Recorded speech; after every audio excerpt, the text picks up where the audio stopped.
serve in the legislature and why am I running for reelection? And for me, it begins with my family. My parents instilled in all their children the idea that your role in life includes giving back to community through service. And I've been engaged in community service since I was a kid. As a teenager, I volunteered at the local hospital. In college, I was a counselor and rescue squad member. When my kids entered school, I became a reading and writing enrichment coach. And when my kids played sports, I became a coach and referee. I went on to fire and rescue, United Way Board, land trust, trustee of UVM. And for 12 years, I've had the honor of representing you as a citizen legislature, 4 in this House and 8 in the Senate. I would like to serve, continue to serve in that capacity. Thank you. Okay, thank you. Next up is Peter Briggs. Good evening, I'm Peter Briggs, local farmer here in Addison. I'm running again because I'm very concerned about the problems we're going to be seeing in our state in the future, not the least of which one that concerns me is the teachers pension fund, which I'm beginning to believe, there's no doubt in my mind that it's going to end in bankruptcy. It's getting bigger and we don't have the means to pay for it. We can't be taking this kind of economic hit with a shutdown to one of our main industries like tourism and not see large budget deficits or gaps, however you want to call them. And usually the way Montpelier has responded in the past has been raising taxes, which is quite a strain on the working class and lower classes of Vermonters. So I see this next session as being important. We take real serious looks at what are going to be our priorities that we spend on, because there isn't going to be enough to go around. We can't spend our way out of this. Okay, thank you, Peter. Next up, John Cristiano.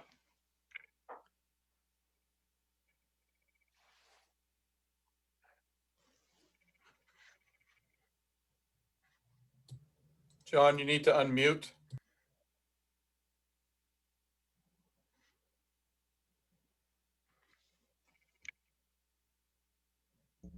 Okay, found it. Can you hear me now? Yes, we can hear you. Okay, thank you. Sorry about that. I'm running in this election in hopes to provide a balance in the legislature, because I feel that a cooperative attitude between the two parties, which we don't have now, in my opinion, is essential to a healthy, happy populace. I'm concerned about the environment, very concerned about the GWSA, and I'm anxious to work with other parties in the legislature and in the public to try and resolve those in a manner that's satisfactory to all concerned parties.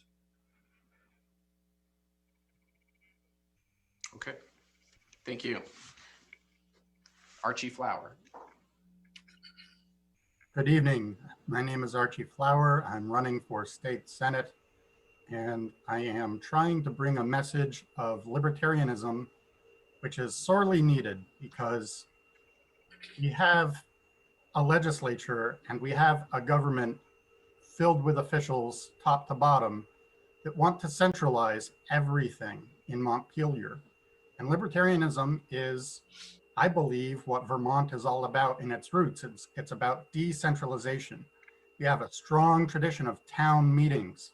Our Constitution in Article 6 states that all power being originally inherent in and consequently derived from the people, all officers of government, whether legislative or executive, are their trustees and servants, and at all times in a legal way accountable to them. I believe Montpelier needs to be reminded of this fact. Thank you. Thank you. Ruth Hardy. Thank you. Good evening. Thank you to the chamber, moderator, other candidates, and members of the public who are here tonight. My name is Ruth Hardy. For the past 2 years, I've had the honor of being one of 2 state senators representing the Addison district in the Vermont State Senate. I serve on the Senate Education and Agriculture committees, so a large focus of my work has been on schools and farms.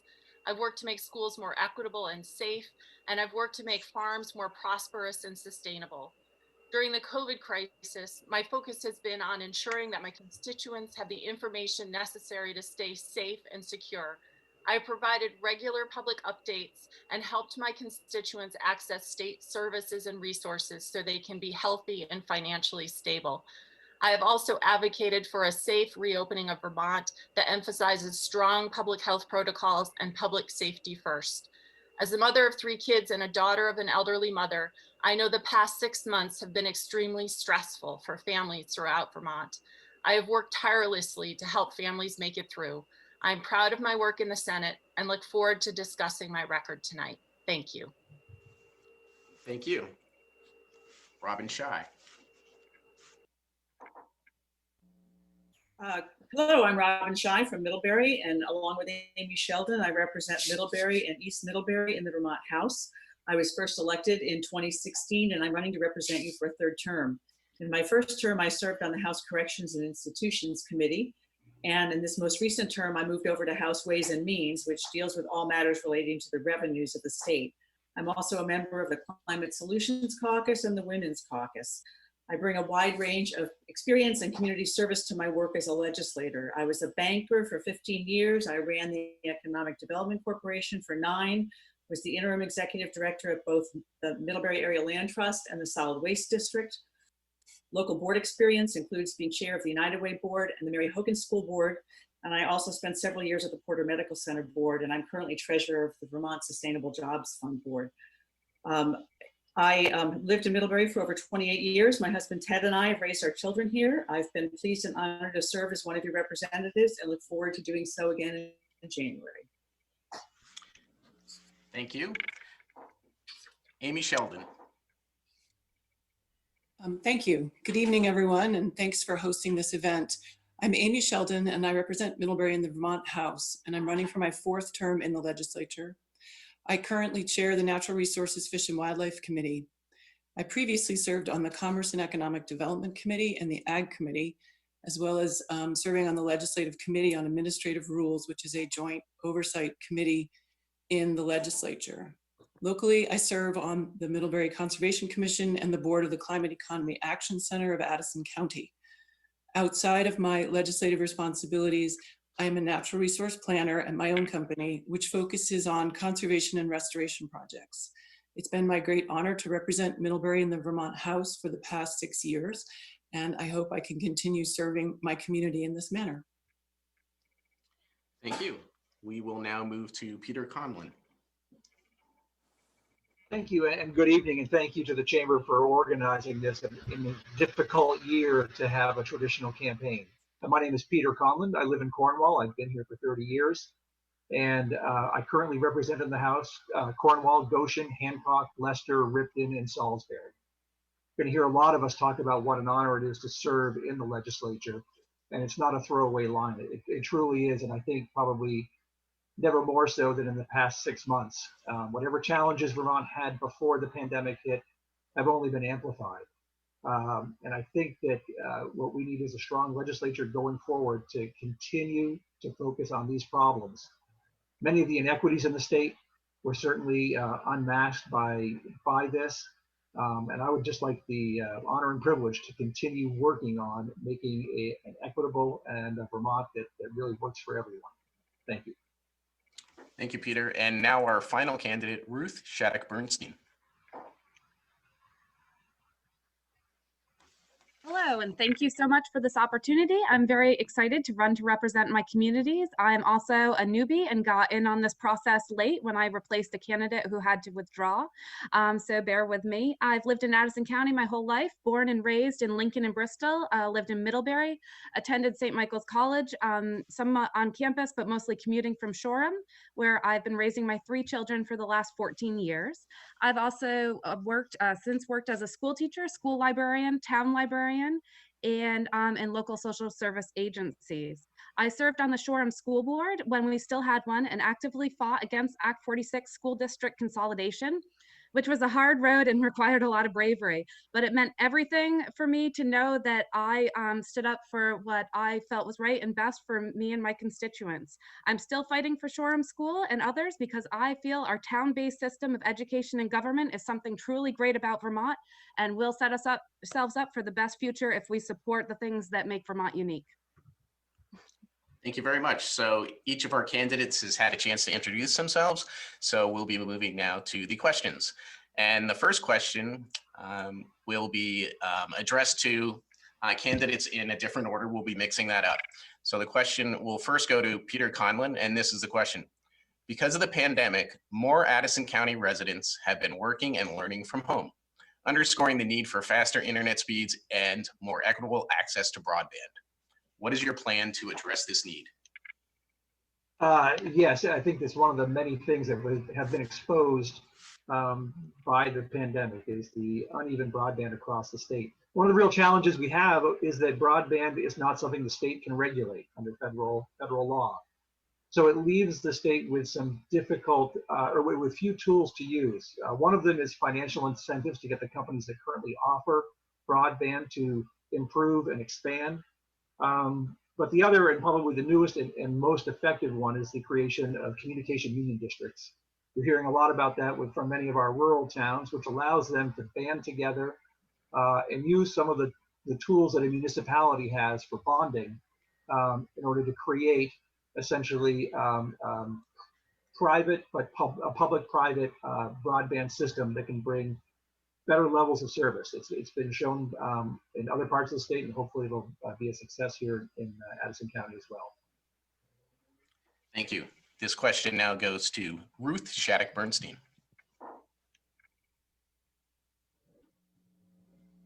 The question was about broadband. Broadband it seems to be a topic that everybody, no matter what their party, seems to be able to get behind. So even when I've been reaching out to local, the farm community has really emphasized that broadband is something that really needs to be strengthened. We've seen it when we're doing our remote schooling with our kids and businesses. And that's what I have to say. Okay, thank you very much. Now we turn to Robin Scheid.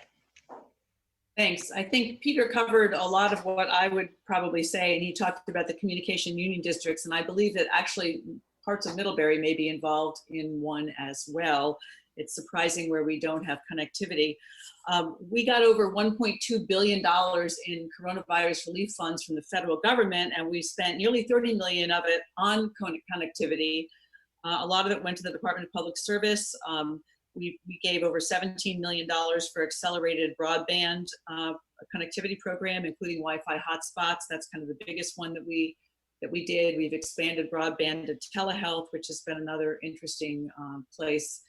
But we clearly need more, and we've seen as people have been fleeing other states due to the pandemic and coming to Vermont that broadband is a critical thing. Federal funds are going to have to be a big part of it, but I think we all agree that it's a really important piece of what we need here in Vermont for the economy and for people. Thanks. Thank you very much. Amy Sheldon. Yeah, thanks a lot. We do all agree that connectivity is key to the future of our vibrant economy, particularly the rural areas. I was on the Commerce Committee when we created the CUD enabling statute. So it's great to see those kind of popping up and taking place. Robin covered the numbers, as I always expect her to do for me. She's the numbers person. We did manage to get additional funding. We had base funding in there, and then we got additional funding through the CFR. And I think it's actually we talked, like the schools were really revealed during the COVID, the inequities in our access to broadband. Some kids couldn't even go to school, and that really brought the need home. But the other group that we haven't talked about is folks with medical needs that were unable to get to a doctor, and having access through telemedicine is key. But other than that, I think Peter and Robin have covered it well, and I think we're on a good path toward increasing connectivity in Vermont. Thank you very much. And now we'll hear from John Cristiano. Okay, thank you.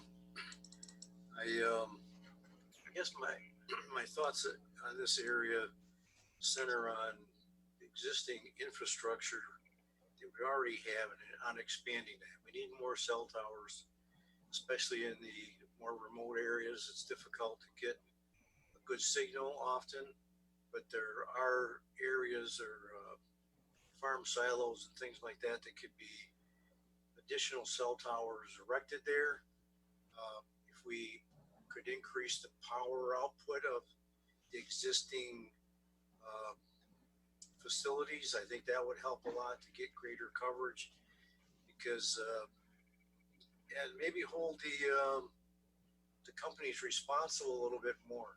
I live in an area where one of the providers has it listed as extremely good coverage, but unless we hang out a window of our house, we don't get very good coverage. So I think those are some areas that we could work on that would be relatively straightforward and simple, but effective.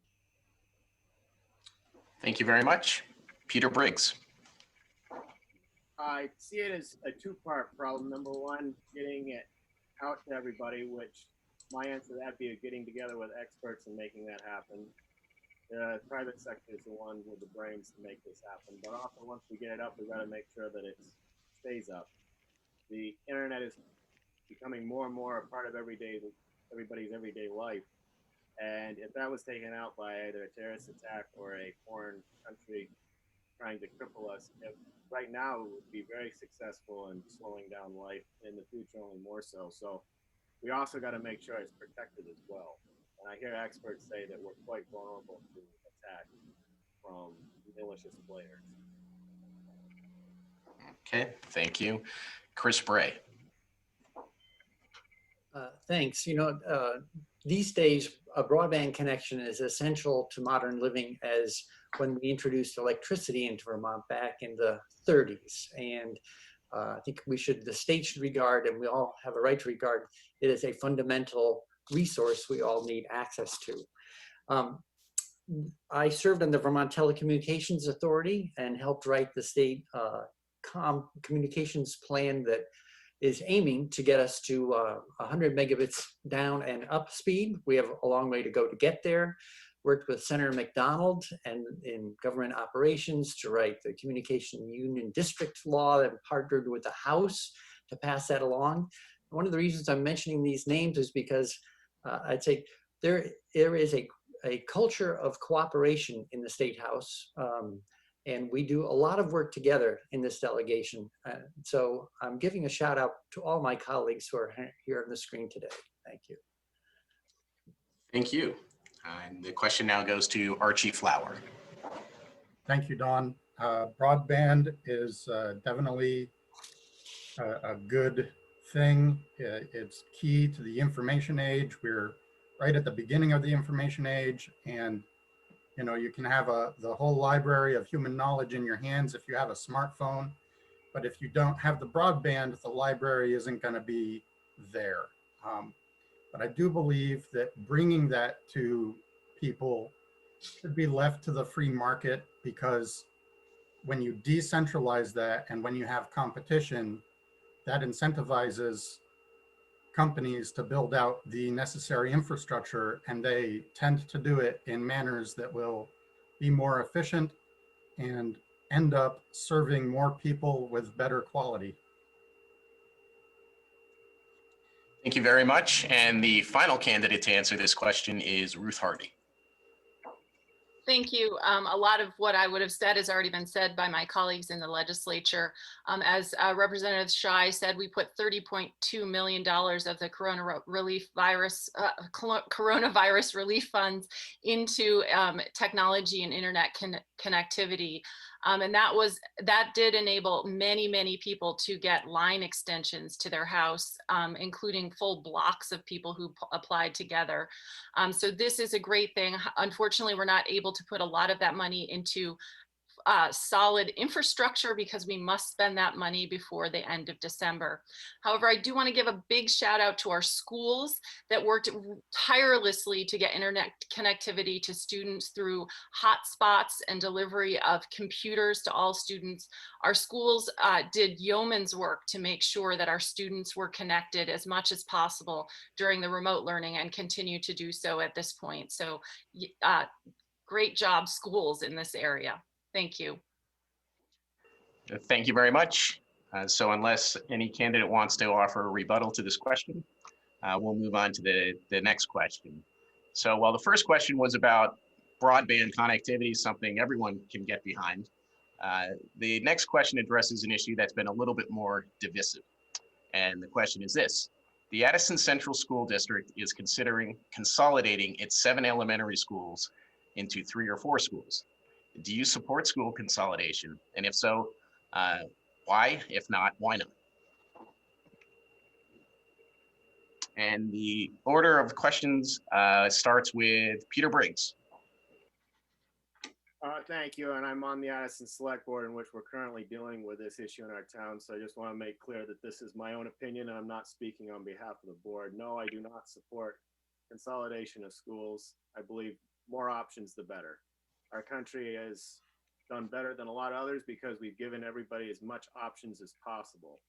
And frankly, the bigger and the more solid you make the school system, the more resistant it is to change. And as Archie said, we are in the beginning of the information age. I sincerely believe that probably in the next 20 years, we're going to find that parents are going to be leaving the public education system in droves because computer learning will be so much more versatile, more responsive to their individual child.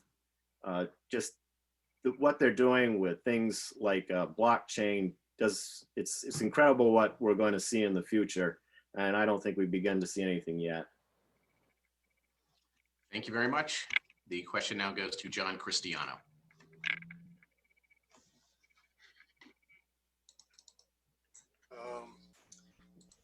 I am in favor of school consolidations. I think it's a good idea. And the related services that they offer as well.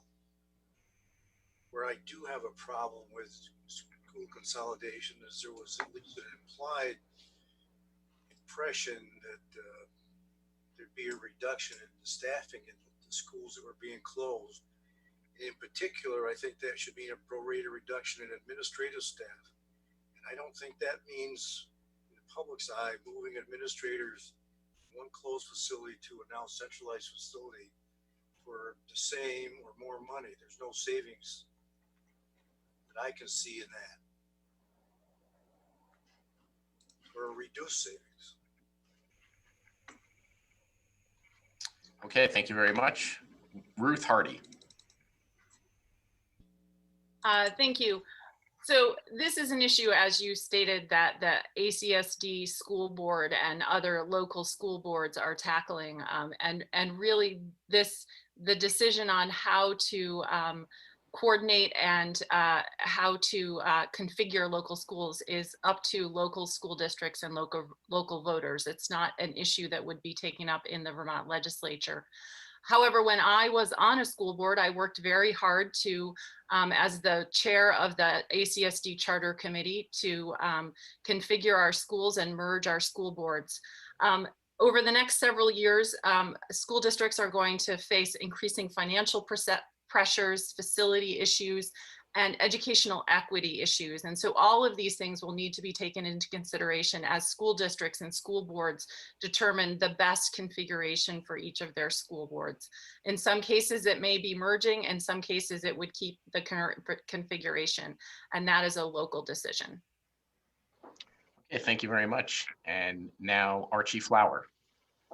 Thank you, Don. I would have to say that if there's anything more vital to our society or more vital to civilization itself, it's education. I can't think of anything more vital than that. I would have to say, though, again, decentralization. I think that trying to consolidate is just going to go against Vermont values. I believe that having a school is the heart of a community, and if you take that away, you're basically going to end up killing that community. And I think that's a tragedy. I believe that in terms of public schools, we should have more options. We should have schools in as many places as we can. And I also believe that homeschooling and privatization of schooling is going to be a much bigger thing in the future. Okay, thank you very much. Chris Bray.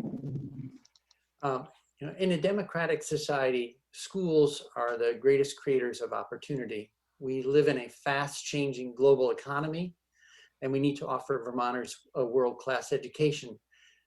When we talk about school size, I think we need to distinguish between the size of the physical buildings and the size of the associated administration.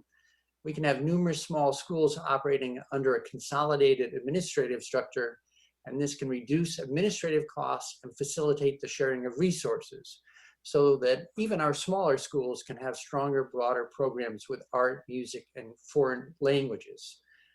We have an opportunity to further reduce administrative costs and sharing resources by doing things like having remote learning, so that perhaps the best physics teacher in the state offers AP physics to schools around the state. But in the end, the ultimate driver for making decisions about how we run our schools must be equality, to provide the best possible education to every student. Thank you. The question goes to Ruth Shattuck Bernstein.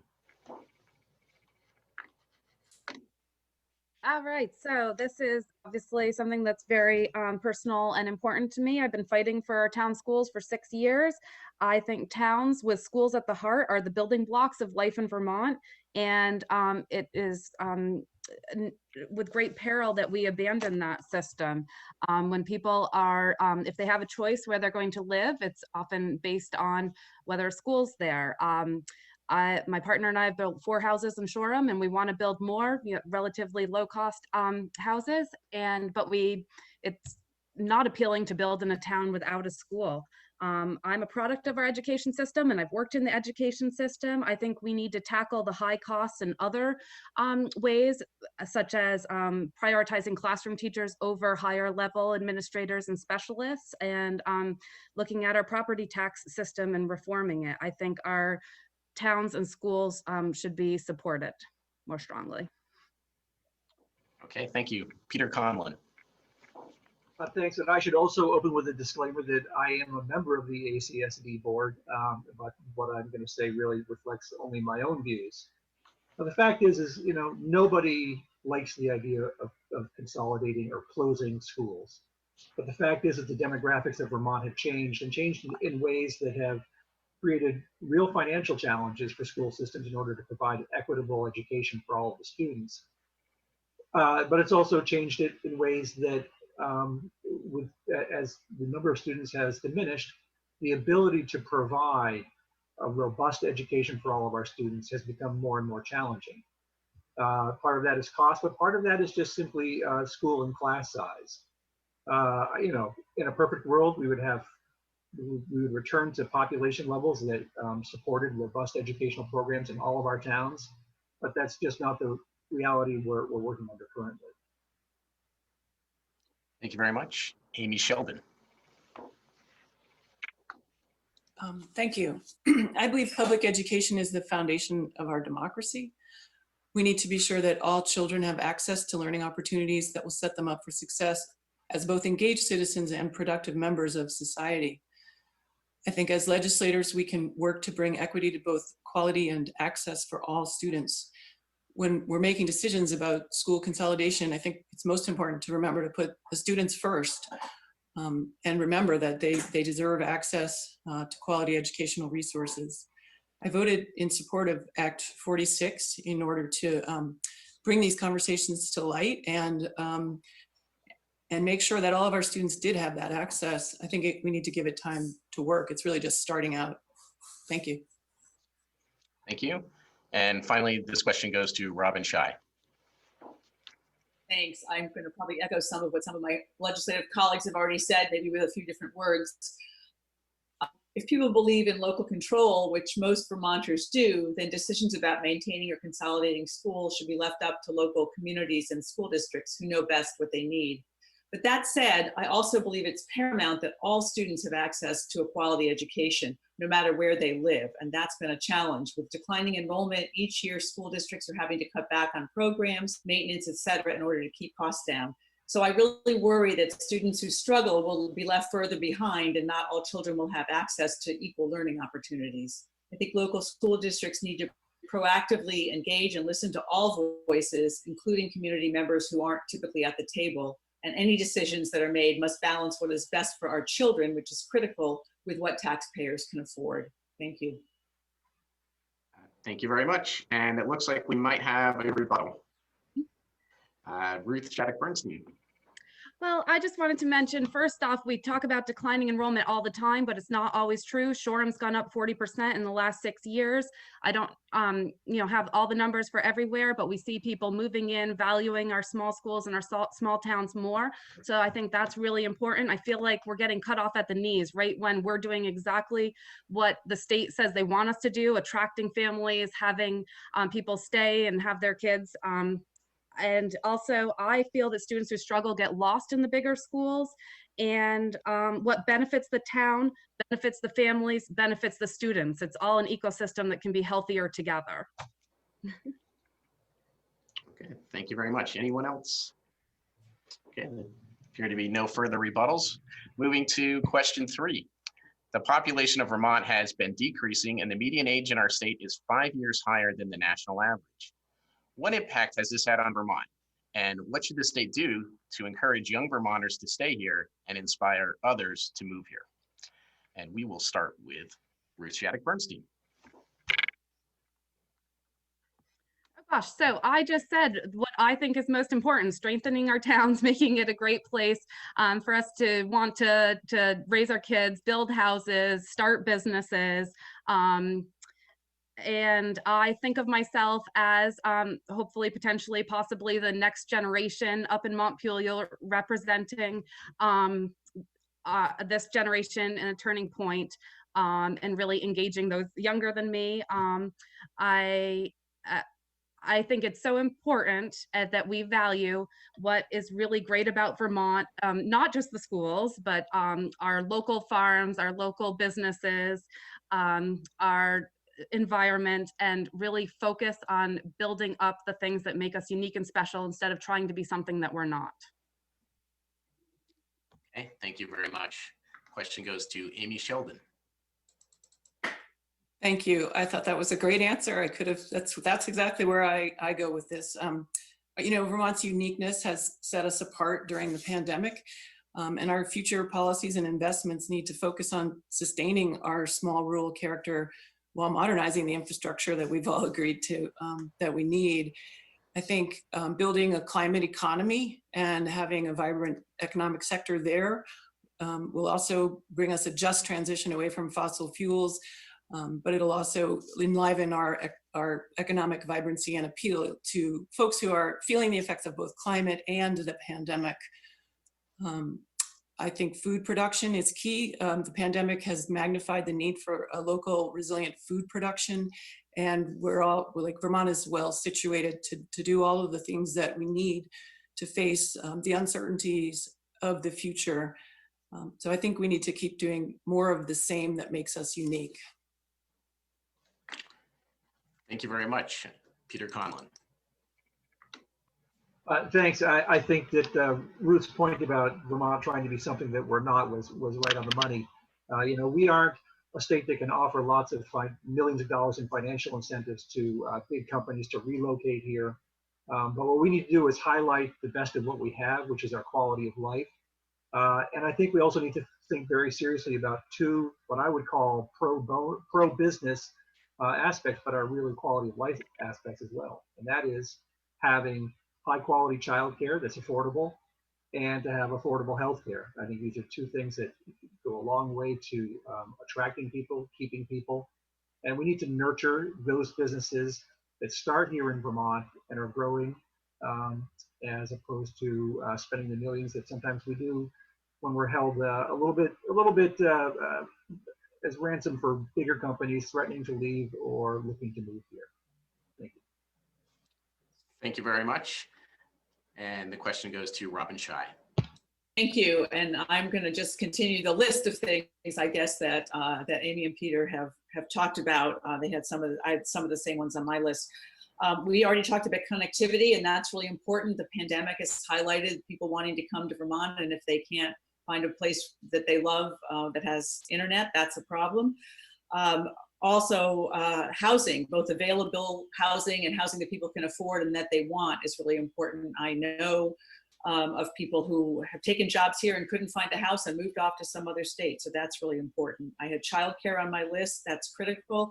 Also, a statewide paid family and medical leave program would be an economic development boon, costing less and attracting young people who want to have families and raise their children here. I think that's really important as well. And ongoing support for entrepreneurial businesses, so people know that they're welcome here. And I would say that people of all races and colors are welcome here too. We need to be doing more of that publicly. Thank you very much. Peter Briggs. It's my understanding that actually right now a lot of people are moving here from down country. It's kind of like 9/11 all over again. So I'll reserve comment about how we're going to get people here until we see how many of them stay and whether or not we go back into this declining trend of population again. But a lot of people who've moved out of here, number one reason why they cite is they can't afford property taxes. So dealing with that would be a significant contributor to getting people here, keeping businesses here, getting businesses here. And one other thing that makes a new home relatively expensive is also trying to get a state-certified septic system installed, which can be as much as a car. So that's very hard for people who are starting to buy a house, probably also have college debt and other things. So probably it's time we revisit our 20-year-old sewer laws. Thank you. Chris Bray. There is only one Vermont. And when we celebrate our unique strengths, when we pull together, we position ourselves for our strongest, best economic future.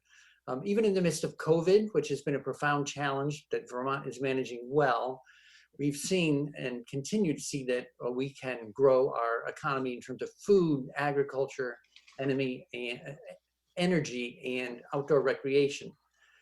Through the Farm to Plate program I started a decade ago, Vermont has grown more diverse and sustainable in food and agriculture. In a similar way, I've worked with others on the clean energy economy, which is creating good paying jobs in renewable energy, weatherization, and efficiency. The Trails Bill, my committee just supported, is helping our outdoor recreation industry. So overall, we've seen 26,000 new jobs, 842 new businesses, over 110 million and more farm gate revenues. So I'm supporting a stronger economy that brings people to Vermont to celebrate the unique strengths we have. Thank you. This question goes to John Cristiano. Okay, well, I see one of the largest aspects of this is trying to stop the exodus out of Vermont. It is a beautiful place to live. It has a lot of very positive attributes. Perhaps if we could get our heads together collectively and increase incentives for people to stay in Vermont. One of the ways to do that is to offer better jobs. I think a lot of our young people would benefit from the establishment of trade schools, maybe a break away from the major universities and some of those facilities. And again, go to better jobs, higher paying jobs. It would enable them to stay here, because I know I have two sons that both left the state of Vermont for better jobs, one in Massachusetts and one in Carolina. So if we want them to stay, we got to find a way to pay. Thank you very much. Ruth Hardy. Thank you. I think my legislative colleagues have covered many of the things that I would have said. I do think there's not one single answer to this question. It's really about a complete policy package. And playing to our strengths is incredibly important. I would echo a lot of what Representative Shai said, including childcare, paid family leave, broadband, housing. All of these things are important to young Vermonters. As a mother of 3 teenagers, I talk to them a lot about what they would want to be able to stay here and raise their own families. And a couple things that haven't been mentioned is one, affordable college. I have worked really hard as a member of the Senate Education Committee to be able to provide college scholarships to students to attend our state colleges and community colleges. Also, as Representative Shai mentioned, diversity. This is an incredibly important thing for young people, to have a diverse population. And finally, also to address climate change. So those are three things that I would put at the top of my list. Thank you. Thank you very much. And the final candidate to answer this question is Archie Flower.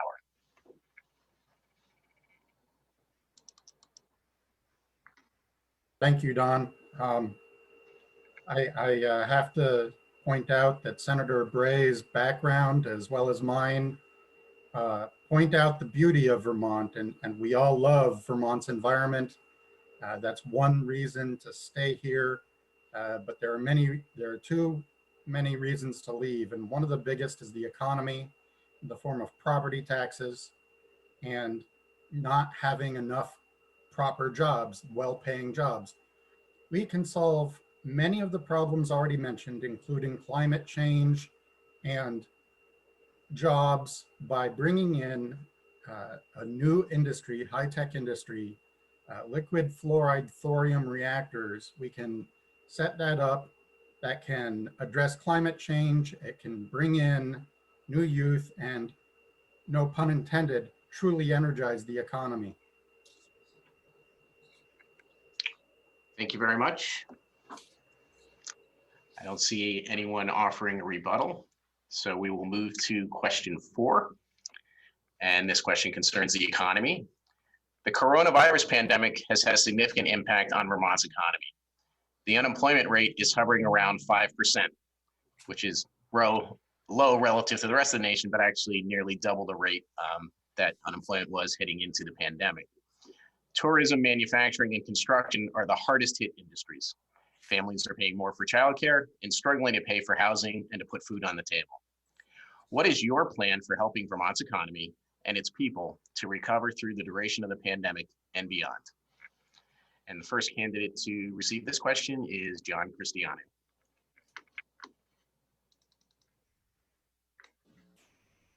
Okay. Not an easy question in the best of times, but I think in general, not only a state, but we as individuals need to reduce our expenses. How do we do that? By cutting back on some of our expectations, some of the things that we spend money frivolously on. I think it's important that families work together to share their expenses and reduce them.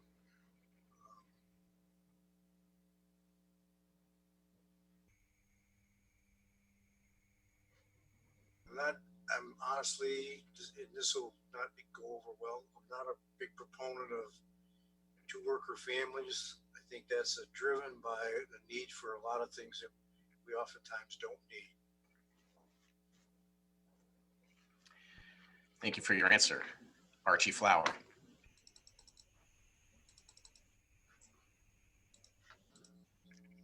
John Cristiano did certainly hit the nail on the head when he said this isn't an easy question in normal times. Dealing with the SARS-CoV-2 virus and the ensuing social and economic impacts has definitely been on everyone's mind. And I think that the real trick here is education of what this virus means and how to keep ourselves safe, how to keep our neighbors safe. And by doing that, we'll be able to open up sooner by having that knowledge. And by being able to open up, we'll be able to start the economy back up. Thank you very much. Ruth Hardy. Thank you. I think first and foremost, in order for our economy to recover, we need to make sure that we focus on the true recovery from this pandemic. We need to continue along the path that we've been having here in Vermont with addressing the COVID crisis responsibly from the position of a public health perspective. And we need to make sure that the rest of the country follows our lead, because as you said, we are a tourist-driven state, and if we can't recover, then our economy can't recover. I have worked tirelessly to connect many of my constituents to the resources that are necessary to recover, including unemployment insurance, healthcare and childcare, and all the assistance they need to make sure that their families can survive during this pandemic. And I think being able to spend our state and federal resources wisely is important, and we have done so in the legislature. Thank you. Thank you very much. Chris Bray. Thanks. I want to start with reiterating what I said in an earlier answer. You know, with farm to plate and our clean energy economy, we've grown 26,000 jobs in the last decade while I've been serving. So there is an opportunity for healthy economic growth that supports both the economy and the environment. They go hand in hand, in fact, in Vermont. That is one of our strong suits. If I'm reelected, one of the things I want to continue to work on is creating an all fuels energy efficiency program, which will help us double down and do more of the same kind of work we've done to help save Vermonters using Efficiency Vermont, a program in which for every dollar we've invested, we're saving 4. And it's reduced emissions so much that it's the equivalent of having taken 240,000 cars off the road for a decade. So there is a win-win formula here, and it's economy plus environment. Thank you. Peter Briggs. From the beginning, I was thinking that such a heavy-handed lockdown was a bit out of step with our rural state. South Dakota is rural, a lot like our state. They did not engage in a heavy-handed lockdown. They did not issue government orders, and they did not have significant spikes. As far as economic recovery, I don't see full recovery. There's a lot of sectors of industry that are not going to come back, and it's not going to be back to where it was for a very long time. I'm very saddened by the fact that so many business owners have had their God-given right to engage in commerce stepped on by the government, and they've lost their entire life's work. And I don't see any easy way out of this, as I said. I do believe the state's going to end up in bankruptcy over the teachers' pension fund, and we're not coming back anytime soon. We're going to have to make some serious decisions about what we are prioritizing for spending in Montpelier, because just raising taxes to try to cover it is going to exacerbate the problem. Thank you very much. Robin Shai. Sure, thank you. So we've done a lot of things right. I believe in this pandemic, the Governor Scott making the decision to shut down quickly has really, as Senator Hardy said, really reduced the problem, and we have actually been the envy of the nation, using his words. We were lucky that we got the second highest amount of federal dollars with $1.25 billion, the most per capita except for Wyoming, who got the same amount, but they have fewer people. This is an epidemiological problem. It's not a typical economic problem. So it's not going to end by traditional economic forces, but rather by the course of the pandemic. So everything we can do to take care of people now is important. We didn't use our reserves. We built up our reserves during bad times, and that's made a huge difference. And I think that will help see us well going forward. Thank you very much. Peter Conlon. Thanks. You mentioned that Vermont is doing better than most states, probably all states, and it's really predominantly for 2 main reasons. One is, as my colleagues have pointed out, $1.25 billion from the federal government that has really gone a long way to helping keep many of our businesses afloat. That's not a sustainable path, of course, but this is really a national problem that needs to be solved in a national way. Vermont doesn't have the resources to keep everybody afloat. But really, the recovery will be based on suppressing the virus. And we have the most inexpensive economic development tool around. It's called a mask. It's clearly shown incredible results in Vermont. It's lovely to see downtown Middlebury open again with people in it, and seeing them all en masse gives us all more confidence to get out and keep the economy moving on an upward trajectory. Thanks. Thank you. Amy Sheldon. Yeah, thank you. A plan for economic recovery in 60 seconds. I would say that one of the things we've learned during the COVID is to sort of work in real time and respond to the uncertainty of it. And we've done a really great job of that as a state and in the legislature. We're going to have huge budget challenges when we go back in just 3 months. And we haven't talked about this, but we just adjourned on Friday. So many of us are still just transitioning back into our regular jobs and lives. I know that it is a national problem, and I know that our congressional delegation is working hard to continue to find funds to help us with a recovery plan. And I think we're just going to have to keep responding to what comes along and doubling down on our efforts to end the virus. Thank you. And finally, the question goes to Ruth Shattuck Bernstein. I think that we need to, as everybody has mostly said, continue our state-led science-based recovery, opening all sectors of the state as quickly and safely as possible, especially hospitality and in-person education, which we're moving towards. I do think a silver lining from this pandemic has been an increased appreciation for our local goods and institutions, even tourism within the state. And we need to build up on that and grow that kind of momentum. I think measures that really help connect producers, large and small, with consumers, local producers, large and small, with local consumers, individuals, as well as like public and private, like schools, ways that we can just make those connections stronger and easier. Increased broadband, of course, underlies all economic development, town development, and health reform. Yeah. Okay, thank you. We'll be moving on to question 5. In addition to the coronavirus pandemic, our world is also experiencing the largest civil rights movement in history, which in turn has prompted conversations around how policing functions in our community and how police departments get funded. What is your current thinking on these issues? And we start with Amy Sheldon. Undoubtedly, we have a problem with racism in this country and in Vermont.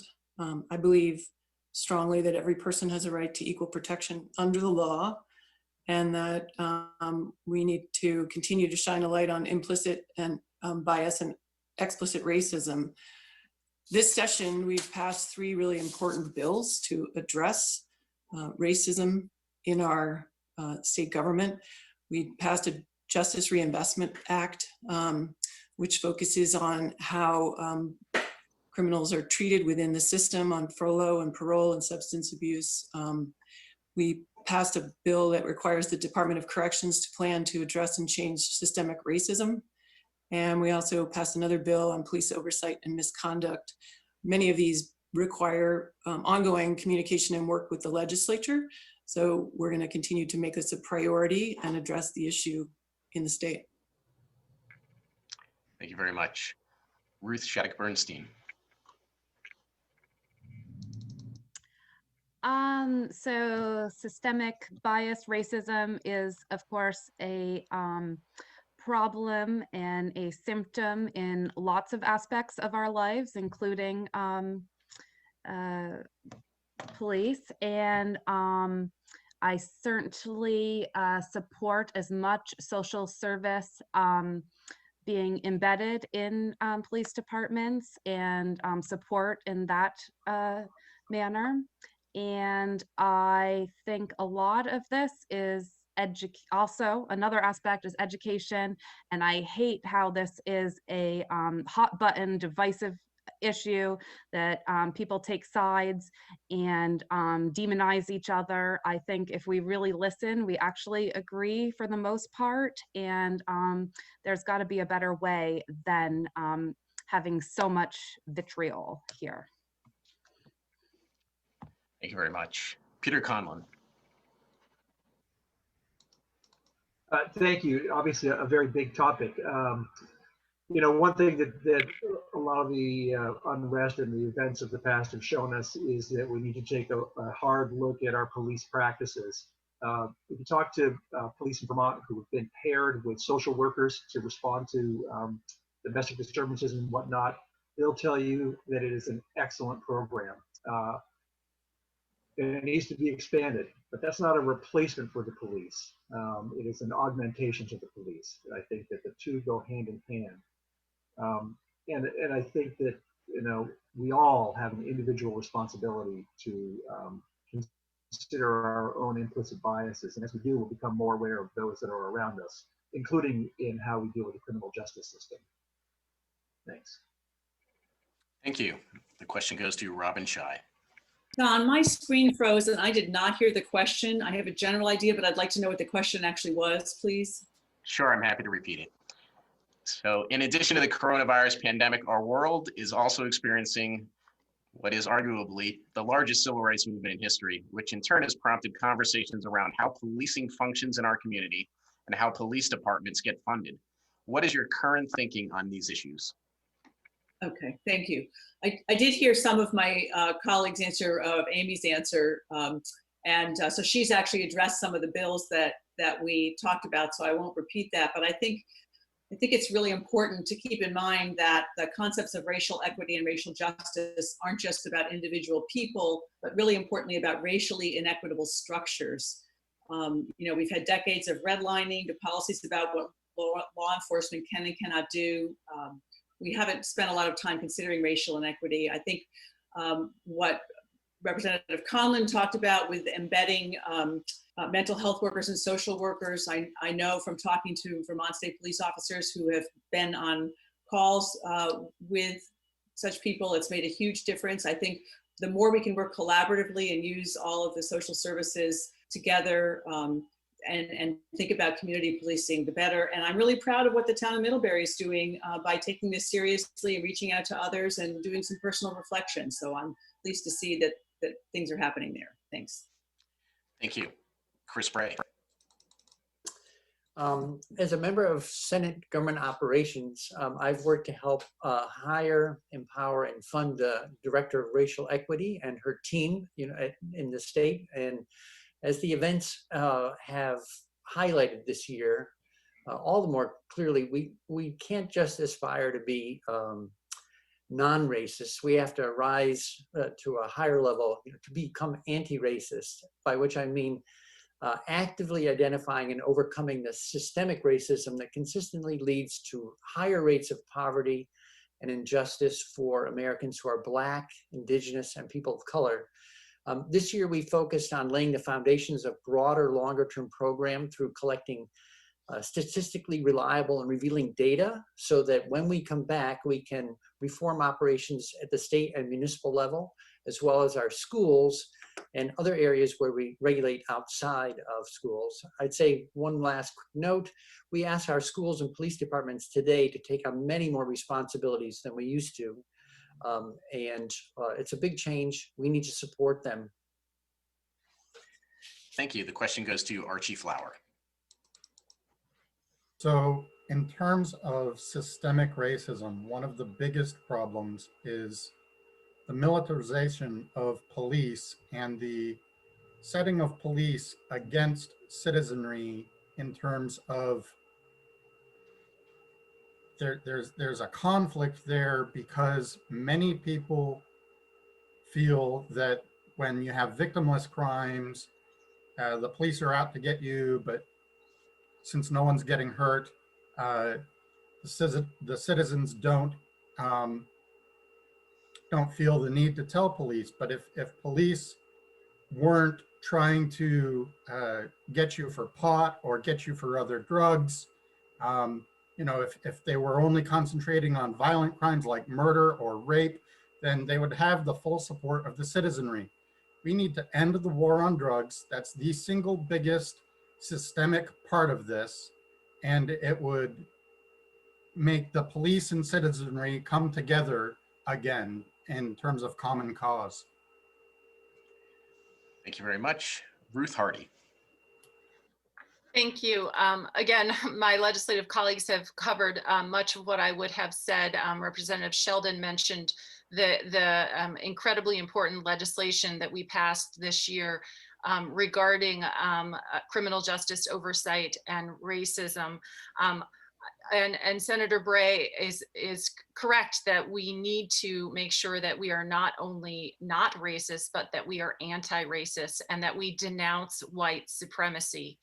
I have worked really hard to take a look at this issue from every aspect of the legislative process, not just policing, but also education. I worked on a bill about ethnic diversity in our schools, and also through our healthcare system as well. And finally, one thing that hasn't been mentioned is listening to and including the voices and leaders of color in our system. We are a very white state, but we have many leaders of color who need to be lifted up and listened to and brought into this conversation much more inclusively. Thank you. Thank you. We now ask the question of John Cristiano. Okay, thank you. This is very difficult for me because I don't have any legislative colleagues, and most of the participants so far have not addressed any of the things that are concerns of mine. One of them is the definition of equal protection. When an elderly person can go into town shopping, minding your own business, sitting in a restaurant and be attacked by a bunch of BLM thugs, that's not equal protection by any definition I'm aware of. Racism, I lived here a long time. I'm not a racist. I don't really know anyone that is. I'm not witness to it. And then systemic racism means that a group of people systematically set out to enhance that. I don't believe that either. And then there's a little thing of government speech, when some group can paint something on a sidewalk in Mount Peter, but another group who petitions the city cannot, under protection of government speech, concept that I've never heard of before and I think is ridiculous. We're the government. Thank you for your answer. And the final candidate to answer this question is Peter Briggs. Back in 1776, America put forward the radical idea that all men are created equal, and a lot of white men spilled their blood for that. There were blacks and Indians that contributed, but the lion's share was paid for by white men. And then we had the Civil War that determined that all men meant all men. And again, there were blacks that contributed, but a lot of it was paid for by white men. I think America has a very good record of moving in the right direction on extending equality under the law. Police are a vital part of a civilized society. As somebody who's a farmer knows, there's a lot of people out there who think they can farm better than I can. I don't have the arrogance to tell police that I know how to police better than they do. I have some concerns, but I am not going to advocate for radical changes until we know exactly what police are going through. It's a job I don't want, so therefore I'm going to be slow to criticize. Thank you very much. And now we'll be moving on to question number 6. Let's Grow Kids has released a report in January of this year showing that more than half of infants and toddlers in Addison County do not have access to any regulated childcare programs. What is your plan for increasing the number of regulated childcare slots available in our community? And how will you ensure that those slots are high quality and affordable to families? And the first candidate to answer this question is Archie Flower. This would go back to the economy, because when you have too many households with both parents trying to work, that puts pressure on the child care system as a whole. And so if we have a more robust economy, then we can have a more robust child care system, because those who are not working at a normal job can definitely put in the work to help their neighbors with their children. And I believe that Vermonters are that type of people that absolutely do want to give a helping hand when they have the time to do so. Thank you very much. Chris Bray. Thank you. One of the challenges for our county, as you pointed out, is a lack of childcare spots. And there are a couple of ways that we can approach this, one of which actually brings together two problems and treats them as an opportunity. And that is for pre-K and younger, when we have schools that have increasing amounts of space available because the traditional student population is declining, there's also an opportunity to use those spaces with appropriate renovation, et cetera, to make them age appropriate, to bring kids to these same centers and make them more broadly supportive of Vermonters with young children. As the COVID pandemic has revealed to all of us, although the primary purpose of schools is education, we've also come to appreciate how many children being in school allow their parents to work. Thank you. John Cristiano.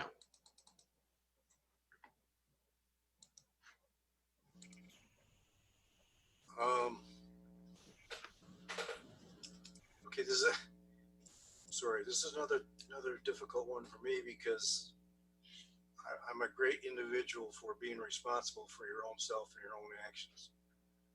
I believe that young children especially, their most formative years should be spent with, formed with their biological parents whenever possible, not someone else. Again, it's an opportunity for people to work two jobs so they can have more things, a lot of times things that they don't need. And their primary, in my opinion, responsibility is to their children and not me for their children. Okay, thank you. Question goes to Ruth Hardy. Thank you. This is an issue that is very close to my heart as a mother of 3 children, and it's not one that has gotten significantly better since my children were infants and toddlers. One of the issues is that this is primarily a workforce issue. Early childhood educators are underpaid and do not generally have benefits, so increasing the pay and the benefit for childcare providers would go a long way. Also increasing the subsidies for families of children, infants and toddlers, so that childcare is more affordable for families. In FY19, we invested $5.2 million in our childcare system, and that went a long way. And during the COVID crisis, we have led the nation in supporting our childcare system, but so much more needs to be done. As we embark on our next budget, I hope we can address paid family leave and the technology deficit for the childcare system in order to better approach this issue. Thank you so much. Thank you. Peter Briggs. I'm not particularly in favor of free childcare or free college because anything that has a $0 value has just that. It's not very valuable. Quality comes at a price. We did have more affordable and more childcare about 4 years ago. Within the last 4 years, Montpelier passed a lot of regulations that put a lot of childcare entities out. Reversing a lot of those laws would make a significant difference there.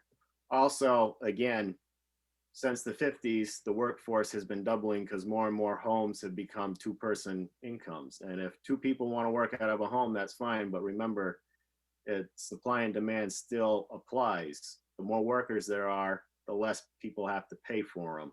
So that's part of the problem as well. Okay, thank you. Amy Sheldon. Yeah, thanks. Addressing our childcare needs is certainly part of the demographic challenge that we discussed earlier and needs to be part of our economic development plan. It's important, like COVID has magnified the weaknesses in our economy, and it's revealed that many of our essential workers are also our most low wage workers. And it's making us take a long, hard look at that. And Senator Hardy articulated that well. We need to pay people more who are doing the most valuable work in our communities, and what's more valuable than taking care of our children. So I know we've made a lot of progress in funding for childcare, but I think also supporting a livable wage for all of our essential workers and sort of raising the tide for all the boats is one of the best solutions we can come to. Okay, thank you. Peter Conlon. Thank you. Infant and toddler care is certainly a major challenge. It's not cheap to provide, and it's hard to charge parents really what it's worth because it becomes unaffordable. I think it can't be solved without the help of government. That can be a local option as well. If we look just down the road in Whiting, we have in this case, an empty school building that was then turned over really at no cost to a private child care center, greatly expanding the amount of infant and toddler care slots in the area. But we also need to look at what the state can do. And our current child care subsidy program really isn't probably expansive enough to folks who are struggling to afford child care, or in the rates it pays to the child care provider, so that they can do so at a reasonable cost. And I will echo my other candidates here that we need to take another look at the regulations that came into being and see really what does it take to provide quality infant and toddler care. Thank you. Okay, thank you. Ruth Shattuck Bernstein. All right, so yeah, this is a very important issue to me. I currently have a 2-year-old. There is no registered childcare in my town of Shoreham currently. I drive to Addison for her to attend there. I do know they were of course the best intentions, the regulations that were passed, but a lot of local childcares went out of business because of that. So somehow we need our regulations to encourage and support our childcares. I agree, we need our early childhood educators. Their pay, benefits, and even the respect that they receive really needs to be elevated. Yeah,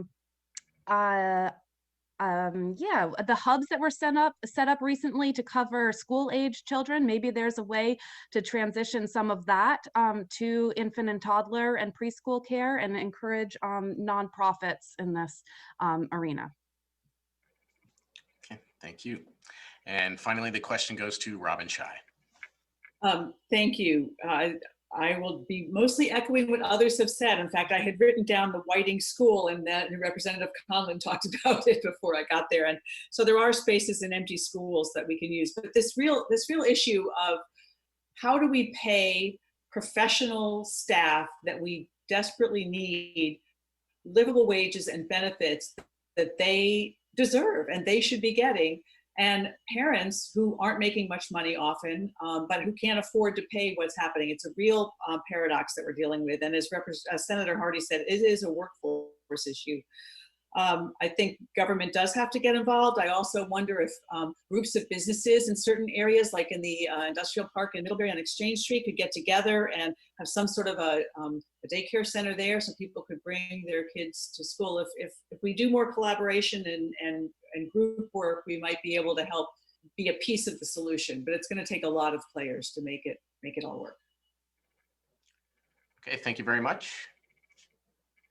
So we now move to the last forum question before we start taking questions from the audience. If you would like to submit a question, please send it in via the Q&A button. Please identify your name and town of residence when you submit the question. And so here is the final forum question. The Vermont legislature recently passed the Global Warming Solutions Act, requiring Vermont to reduce its greenhouse gas emissions by 40% below 1990 levels by 2030. The bill also establishes a climate council to recommend solutions for achieving that goal. If you were a member of the Climate Council, what solutions would you propose to the other council members? And the first person to answer this question will be Robin Scheid. Okay, so the Scott put together another council before the Global Warming Solutions Act was passed.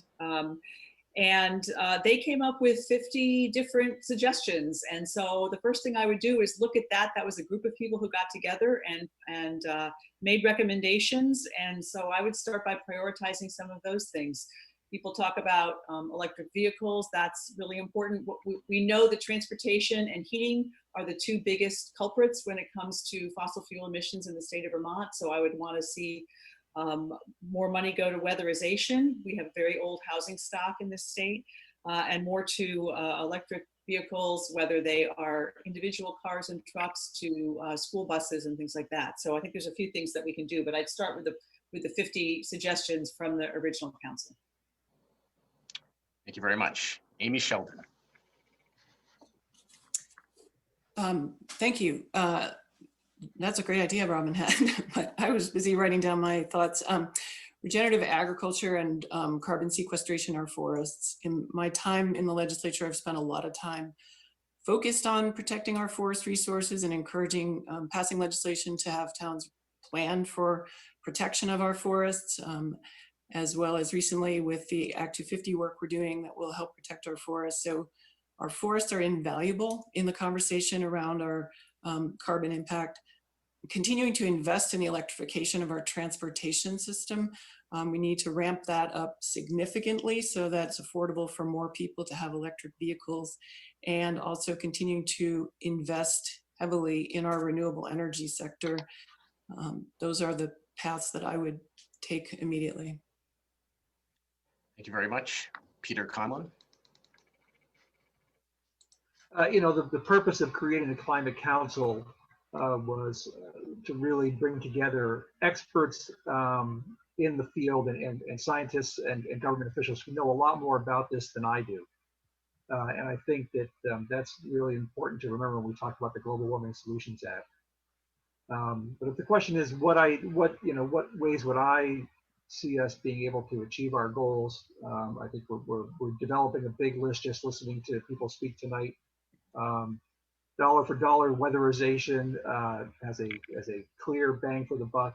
We do have an old housing stock. The money that's invested in our housing stock not only pays dividends for global warming, but it pays dividends for having housing available toward the future. Electric vehicles is clearly an emerging technology that has the potential to have a significant impact on climate across the globe, and we need to continue to pursue that as well. Thank you. Thank you. The question goes to Ruth Shattuck Bernstein.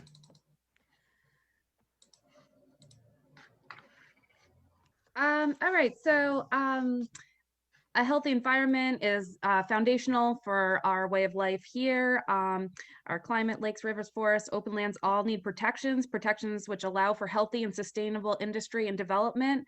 I don't think the goals are in opposition to each other. In the towns that I seek to represent, agriculture has been and continues to be a leading industry, and I really think my priority would be getting industry insiders to be part of creating the solutions that work for all of us. The green economy, outdoor economies are economic drivers that need to be responsibly encouraged. Weatherization has been strong and should continue. I think we should keep our schools so we don't need to more transportation in that arena, and I think we should update aging municipal infrastructure to stop sewage overflows. Getting away from just climate, but going generally into environmental issues. We also, we need to do our part. Oops, I went too long. I'll stop, sorry. Thank you very much. The question goes to Archie Flower. Thank you, Don. Very frankly, the renewable energy sector is like a Band-Aid on a gushing artery. I'm not against wind, I'm not against solar. I really enjoy the idea of solar thermal, which is basically mirrors heating a liquid and generating power that way.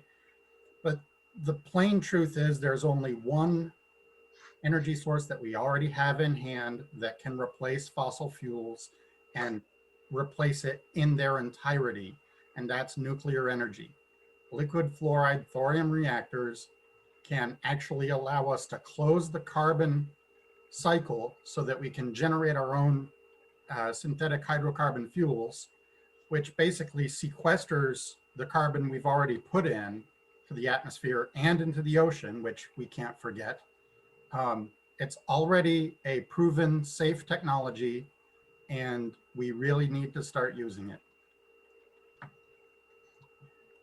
Thank you very much. John Cristiano. Yes, thank you. I think the GWSA in particular is an extremely unaffordable model for Vermont. renewables are difficult. They're not dependable, as evidenced by some of the rolling blackouts in California.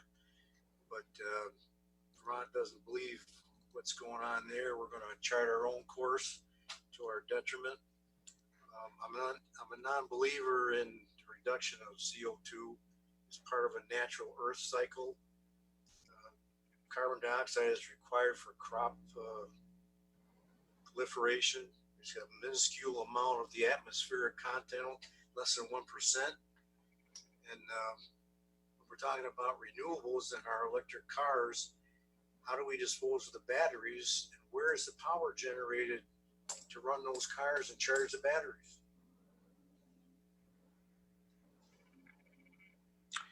Thank you. Chris Bray. So let me start unequivocally that although COVID is a clear and present danger everyone feels every day, climate change dwarfs the risk to all of us over time in terms of the devastating kinds of things that are happening to the world, the natural world we depend on. I would, if I'm returned to Montpelier, I really want to double down on what we already know and have learned through our Efficiency Vermont programs. And so to use the work we've already done in creating the renewable energy standard for Vermont. Vermont's grid is the cleanest energy in the United States, 63% renewable, whether you try whether you're thinking you're participating or not. So what is the point of having this clean grid? It is to then use clean electricity to heat our homes and power our vehicles. There's a huge opportunity there, and we know how to do this. We need to create the program that moves it forward. Thank you very much. This question goes to Peter Briggs. The private sector will be the one who finds the answer to this problem. They already are making significant strides. The private sector has moved to natural gas over a lot of other forms of fuel, and it has made a significant reduction in CO2. I can't think of any technology that is credited to being discovered or invented from a legislative body, and even less from a court session or court case. Making a bunch of lawyers wealthy through endlessly dragging court cases around and around in the courts, I don't see as being productive. It's going to be a parasite on the resources we're going to need to find technology to do this. And I also like to point out that nobody seems to be considering the billions of kilowatts of energy that is shipped every day through pipelines and in tanker trucks.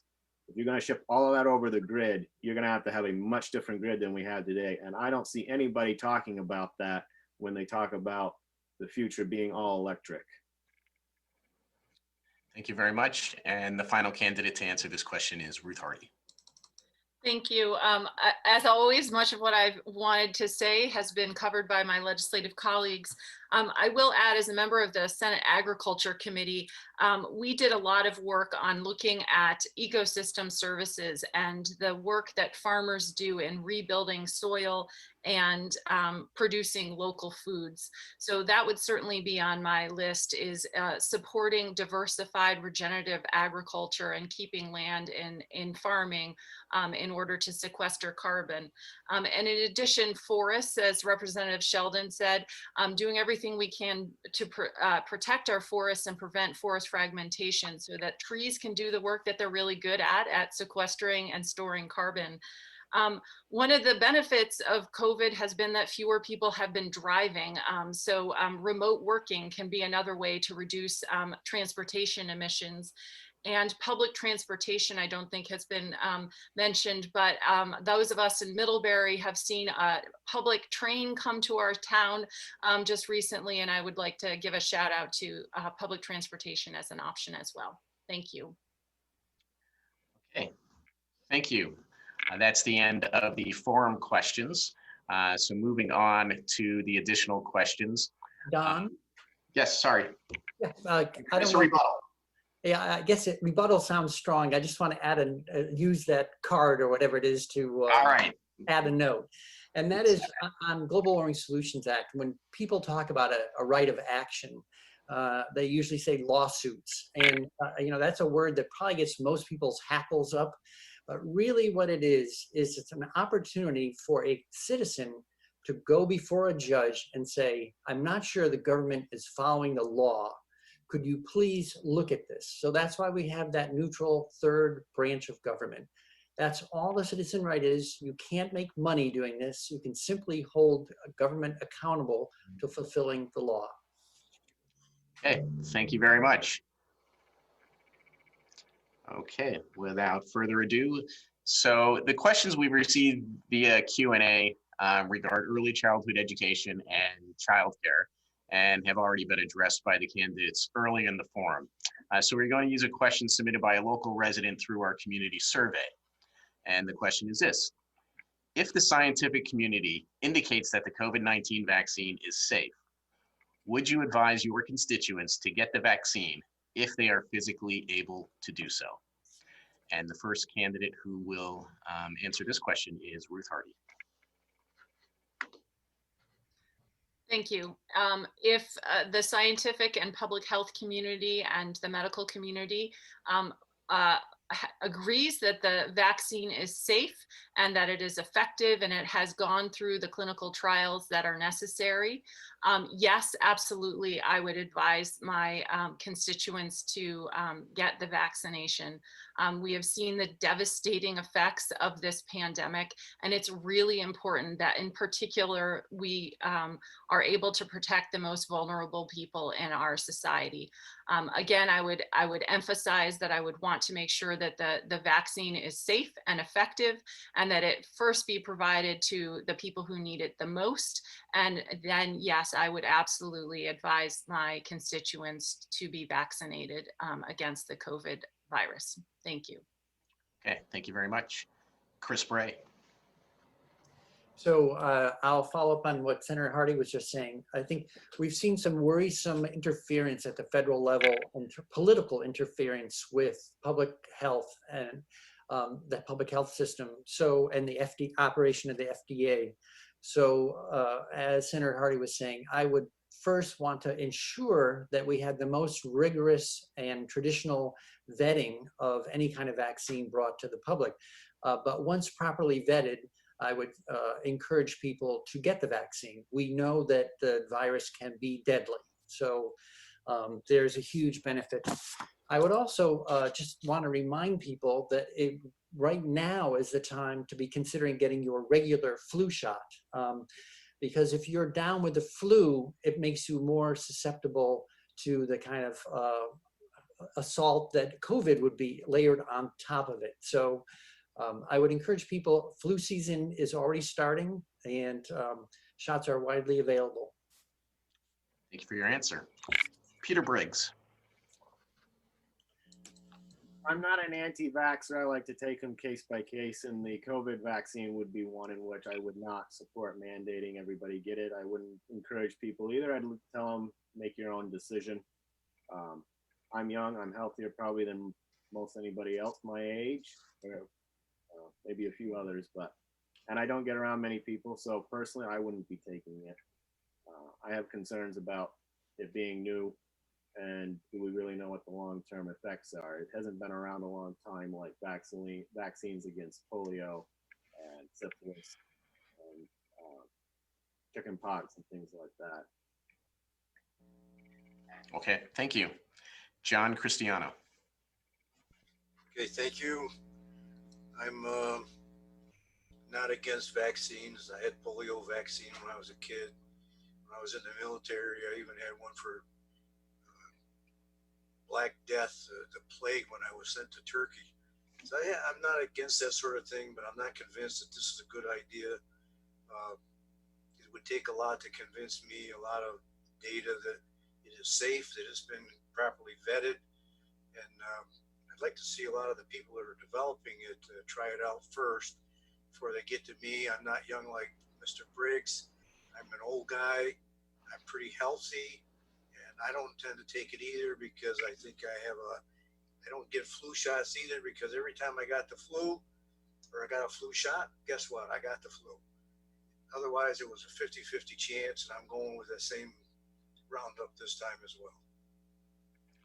Thank you very much. Archie Flower. One of the most amazing tools that we have to explore this world we're in is science. And scientists really are able to do some amazing things.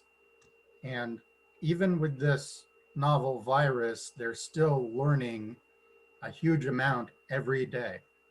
If they come out with a properly vetted vaccine that has gone through the trials and the rigorous double-blind testing, I think that people should seriously consider that.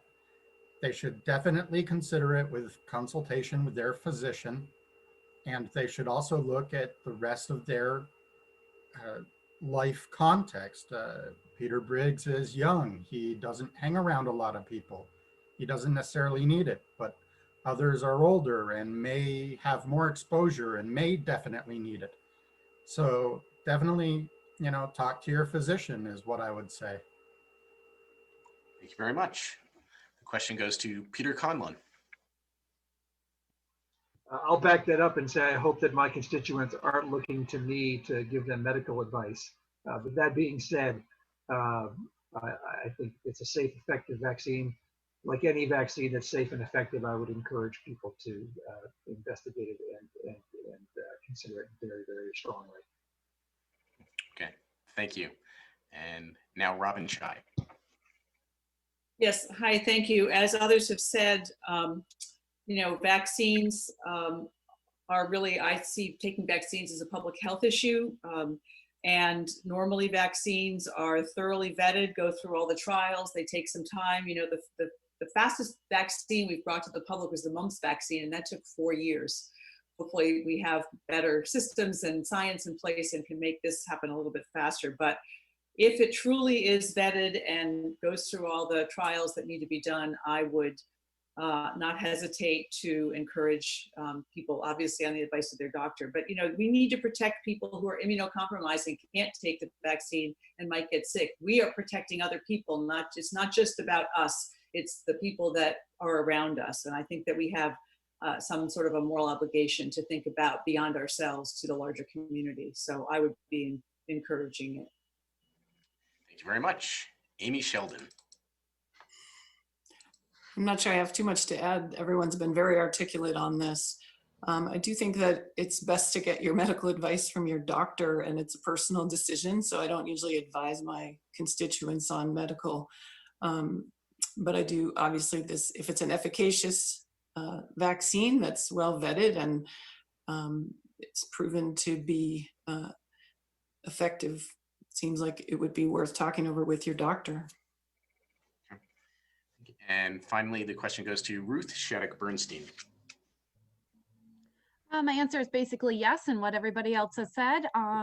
Consult with your doctor, but I would prioritize making it accessible so people would know how to get it and where to get it, and not have to just sign up online. And yeah, that's my answer.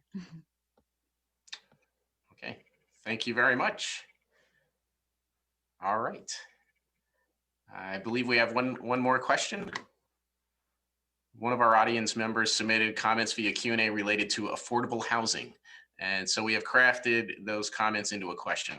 What are some creative, non-traditional ideas for increasing the stock of affordable housing in Addison County? And the question goes first to Peter Conlon.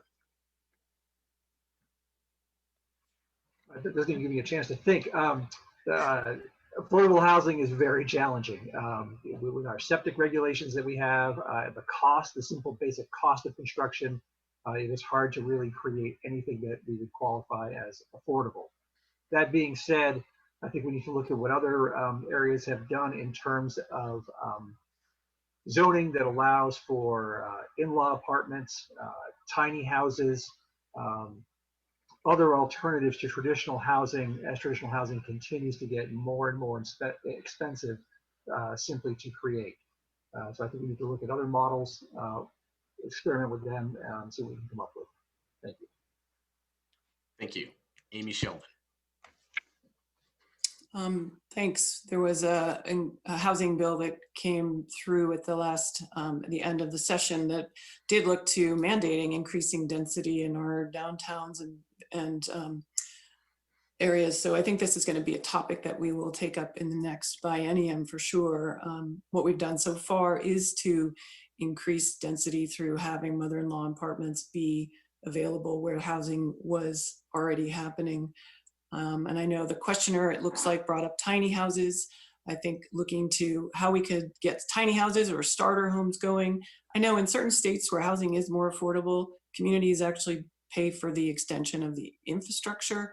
I think there are more creative things that we could be doing to look to reduce the costs of housing, particularly in places where we have services and we want to see people living close to town. Thank you very much. Ruth Shattuck Bernstein. I think this is hugely important. I don't have a specific plan. As I've said, we've built 4 in Shoreham, and 2 of them are in the town center, and we're thinking about another one, but we would like to know whether there's going to be a school or not in order to make that decision. And it's been a huge help to have the infrastructure, the town water and wastewater in town. Really kept the costs down. Shoreham also has the Farnham property, which is 300 acres, not all developable, but some of it is near the town center, that they've received a grant to look into affordable or mixed use, affordable housing or mixed use. So I hope that we can encourage and develop that. When we put a house up for rent, my phone rings off the hook. When we put it up for sale, they sell pretty fast, but it is harder for people to buy. So we need to help encourage that. Thank you. Robin Shy. Yes, hi, I had written down a list and then people started using all the things on my list. So tiny houses was the first thing I thought of as well. Also old schools. We have schools that maybe aren't being used or could not be used and could be repurposed. Are there other kinds of buildings that we could repurpose? In Bristol, after Autumn Harp left and Kevin Harper did Bristol Works, he also had a plan for a mixed age, multi-use housing complex around Bristol Works, and there was a lot of interest in that. I'm not sure where it stands now because I'm not doing that work, but those kinds of creative solutions I think are great. We've talked a little bit about looking at zoning, accessory dwellings. Can we do more multifamily share housing? Certainly in places like Springfield, Vermont, there's old stock and it needs badly to be refurbished so that it can be livable. So there's a lot of things that we can do. Okay, thank you very much. Chris Bray. Thanks. So I want to follow up on something Robin just mentioned, actually. So over here, I live in Bristol. There was a large bond proposed for renovating Mount Abe, and it has failed a number of times. I've talked with a bunch of people about reconceptualizing the middle school, high school from just a school to a community center. And that would include affordable housing, community kitchen, early childcare, and so that it becomes a place where people of all ages use a campus that they share together. And you end up with some economies of scale by bringing people together that way, as well as richer lives, really, by bringing younger and older people together in a location that we already own the property. And there's an opportunity to fund that project, not just for students, but also for the community as a whole, including housing. Okay, thank you very much. John Cristiano. Okay, I think part of the answer to this question, a lot of people, other people have mentioned as well, is the density of the population base. I think it's important to increase the density, but we need to follow the infrastructure, which is often in rural Vermont a problem. The centers on transportation, water, sewer, schools, access to schools, fire protection. Those are all things that would affect density, but also tax incentives for owner builders to make it more attractive to them to put up new stock or to refurbish old existing. Okay, thank you very much. The question goes to Ruth Hardy. Thank you. One of the side results of the COVID crisis is that here in Vermont, we actually proved that we can house everyone if we put our minds to it and if we invest in the ability to do so. In the early stages of the crisis, we found a place to live for everyone who had been in shelters in order to make sure that they were safe from infection from the virus. And then we invested $85 million from our Corona relief funds into housing. And that covered a huge spectrum of housing for people at risk of homelessness, rental assistance, stable housing for families, recovery housing, and also investing in the actual infrastructure of housing itself. So I think we need to be building from that. And some of the housing that we need to create is supportive housing that has social services, mental health, substance use services for people who need it, and also housing for our elders with services for elderly population. Thank you. Thank you. Peter Briggs. Since the 90s, the housing market has been going into a bubble. And in 2008, that bubble tried to pop. The central bank came in and pumped it back up. And so the rule is that bubbles don't last forever. So I do believe my generation will get a chance eventually to have an opportunity to buy homes at fair market value and not an overinflated value like they are currently. Whether or not the economy melts up or melts down is yet to be seen. Of course, it's also going to be critical on whether or not you've invested in assets that will hold the value through an inflation should we melt up. But I do believe eventually the economy will right itself. As far as government handing out more subsidies, well, that's kind of more of the same thing of what the central bank is doing with easy mortgages and very low interest rates. That has been a big driver in driving up the cost of housing. Okay, thank you for your answer. And so the final candidate to answer this final question of the evening will be Archie Flower. Thank you, Don. I was just speaking about homelessness to my best friend the other day and remarking that that single word actually is very telling about us as a society, precisely because housing is an overabundantly solved technology. We really have so many ways to build houses that we have no excuse for having people that don't have houses. That's absolutely horrible to have to contemplate, and it's entirely created by our own systems. In terms of non-traditional housing, 3D printed houses or monolithic domes are really inexpensive, super energy efficient, and they're going to last, pretty much forever. So I think we should definitely let the market open up to those possibilities. Thank you. Thank you very much. And that concludes the question and answer session. So now we'll invite the candidates to make their closing statements. With time permitting, we can add 30 seconds to each candidate's allotment, giving them a minute and 30 seconds to make their closing statement, should they choose. And we will do this in reverse alphabetical order this time. So we will be starting with Amy Sheldon. Thank you. The pandemic has shined a bright light on the inequities in our society, as well as demonstrated our ability to change quickly when necessary. From access to public education and affordable health care to recognizing who really is an essential worker and paying them a fair wage, it's more clear than ever that we need to continue to work on affordable, quality health care, equal access to good education, and protecting our environment. I look forward to continuing my work with Vermonters on these pressing issues. I want to thank the Addison County Economic Development Corporation, the Addison County Chamber, and the Addison County Independent for holding this forum, and to thank those of you who took the time to attend. It is my honor and great privilege to represent Middlebury in the Vermont legislature, and I hope I can count on the votes of Middlebury residents to send me back for another term. Thank you. Thank you very much. And for closing arguments, we turn to Ruth Shattuck Bernstein. All right. I guess in closing, I want to emphasize what being a representative would mean to me. as well as countering the divisiveness we're experiencing. I've always valued and loved learning about others' lives, experiences, businesses, etc. And I've made a hobby kind of getting the word out. The town library and town school often ask me to publicize things they're having trouble because we have so many times we have awesome things happening, but people don't know. So I think both of these passions would serve me very well, and I could further develop them should I have the honor of serving in this way.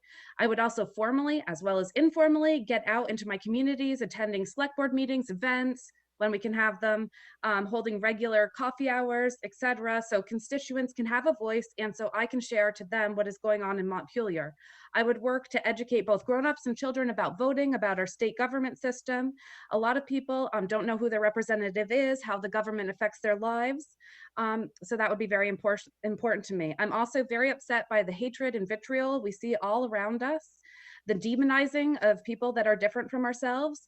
I see myself as a Democrat with a strong, independent, green Vermont streak, and I want to stand for everyone and do everything I can to contribute to understanding, collaborating, working together, and dialing down the adversarialism.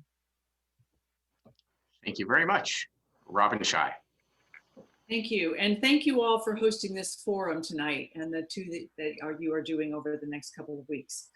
The coronavirus pandemic has laid bare the fragility and brokenness of so many of our systems, from racial inequity to the lack of paid family and medical leave, the critical need for childcare so parents can go to work, the ever-rising costs of healthcare, food insecurity, lack of housing. The unfairness of our systems is staggering, and the climate crisis hovers over all of this. I want a Vermont and an economy that works for all of us, not just the select few. A Vermont where our families and communities can thrive and where the Vermont dream is accessible to everyone, not just a few people. Every Vermonter should have the opportunity to earn a livable wage, receive high quality, affordable health care, get a great education, and live in a clean, healthy environment and retire with security. As your representative in Middlebury, I will continue to fight to ensure that all Vermonters get a fair shot, contribute their fair share, and play by the same set of rules. I hope that I have earned your vote for another term in Montpelier. Thank you very much. Thank you very much. Peter Conlon. Thanks, and thank you for providing a candidate forum that is clearly a breath of fresh air compared with what we've seen, especially last night. And I want to thank you for putting this on. And I want to thank my fellow candidates for being here. It's great as a representative to hear other people's views and to hear other people's ideas, and it's a great benefit. And I think it's really too bad that we are missing a few of the candidates from these various House and Senate districts that are represented tonight. You know, Vermont's doing really well right now compared to other states, but we face an uphill climb, especially as we prepare for federal dollars running out and the longer term impacts of the pandemic on the national economy. Vermonters are going to need a government to help play a major role in the recovery as we continue to do this. And I just hope that I can continue to bring a thoughtful and common sense approach to address these challenges. Thanks very much. Thank you very much.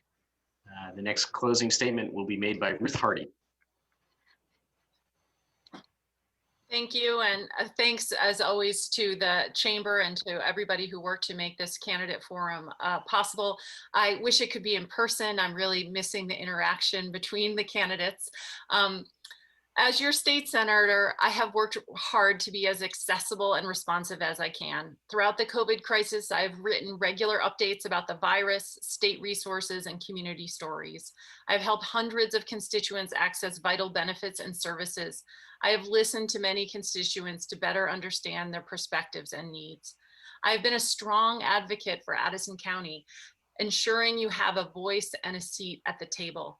I look forward to continuing my work next session, tackling issues that we couldn't fully address during this crisis-driven session, including climate change, criminal justice reform, racial justice, access to college, school finances, and healthcare. I also want to ensure we act on the lessons we learned from this pandemic, and there are many. The next several years of recovery will be difficult for our state and country, so we must have collaborative, compassionate leaders with the experience and skills necessary to move us forward. It has been an honor to represent you in the Vermont State Senate. My name is Ruth Hardy, and I again ask for your trust and your vote this fall. Thank you. Thank you. Archie Flower. Thank you very much, Dawn, for moderating. Thank you to all of our sponsors, and thank you to the audience for involving yourself in this process and giving us your time and your attention, because right now our country really needs people to pay attention. I think that there are two fundamental modes of organizing society. There's centralization and decentralization. Libertarianism is about creating a consent culture where people are decentralized. They have the ability and the authority to run their own lives because that is their natural right. And the reason I believe in this type of mode of organizing society is I trust my neighbors. I trust Vermonters. And just as a very interesting story, this is real Vermont, where I had a flat tire yesterday and I was trying to change it and I failed. The jack broke. And out of the blue, someone came up and he was an actual mechanic and he's like, hey, I got it. I'm going to go grab my jack. No worries. You know, that's the Vermont attitude, neighbor to neighbor, helping each other out. And I think that's what we just need to strive for. Thank you very much. John Cristiano. Thank you. If elected, I don't disillusion myself any. There's a great deal to learn. But my predecessors accomplished this task. They're both one-term valuable terms, but nevertheless one-term senators. I believe I can transition that as well. I believe my position would be more balanced with an emphasis on reduction of expense versus cost, and as opposed to raising taxes. A vote for me is a vote for change. Thank you. Thank you very much. And the closing argument or closing statement will be made by Chris Bray. Thank you to our hosts and to everyone watching at home and to my fellow candidates. Democracy thrives with participation. In my time in office, I've had literally tens of thousands of communications with you all, some in person, some on the phone, some by email. And I appreciate each and every one of those conversations because from you all, I've learned a great deal about the issues, about you, about the ways you think and feel about what we're doing in Vermont and what could be improved. If you want to represent people, you need to know what's on their minds. And that's why I put so much effort into staying in touch, year in, year out, and working year round as your legislator, not just during the session. And I know that you all, we want a stronger economy, not just any economy, but one that plays to our unique strengths here in Addison County and Vermont more generally. That's why I've spent a decade building farm to plate, rebuilding and expanding our food economy. That's why I've been a champion of our clean energy economy, which today provides jobs for over 18,000 Vermonters, including solar workers whose average wage is $27 an hour, a true living wage. And that's why I've worked so hard on clean water, because it's both essential to healthy living, our tourism industry, and being able to get out and enjoy our lakes and rivers. There's an old expression, well begun is half done. Well, the programs I've just cited are well begun, and there's more, much more that we can do for ourselves in the worlds of farming, food, forestry, clean energy, and clean water. I would like to continue that work. I ask for your continued support and your vote this election. Thank you. It appears I may have skipped a candidate. Is that right, sir?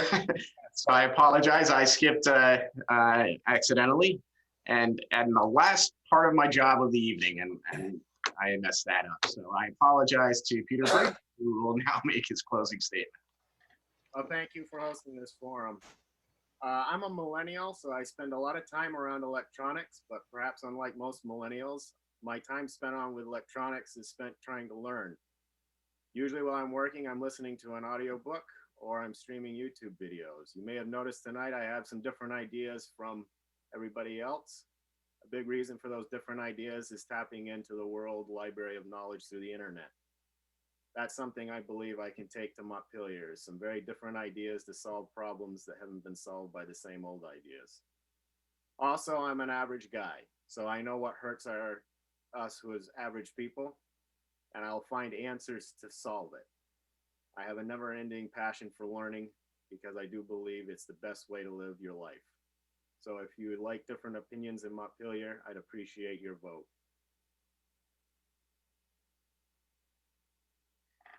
Okay, thank you very much, and thanks to all the candidates. And I believe I will be turning things over now to Fred Kenny. Good evening. I'm Fred Kenny, Executive Director of the Addison County Economic Development Corporation. So this concludes the 2020 Addison County Legislative Candidate Forum for the Middlebury area, brought to you in partnership with the Addison County Chamber of Commerce. I'd like to again thank our media sponsor, the Addison Independent, as well as the candidates and all the local residents that joined us. Thanks also to our moderator, Don DeVoe, did a superb job. By the end of this week, the recording of this forum will be available on the Chamber of Commerce website, www.addisoncounty.com, and also on the ACEDC website, addisoncountyedc.org. And in the near future on the Middlebury Community, it'll be available on the Middlebury Community Television channel. If you'd like to attend our legislative forums for Bristol and Virgins, you can sign up on the Chamber's website to do that. Thanks again, and thanks to everybody for keeping us on time tonight, right on the dot at 8 o'clock. Have a good night.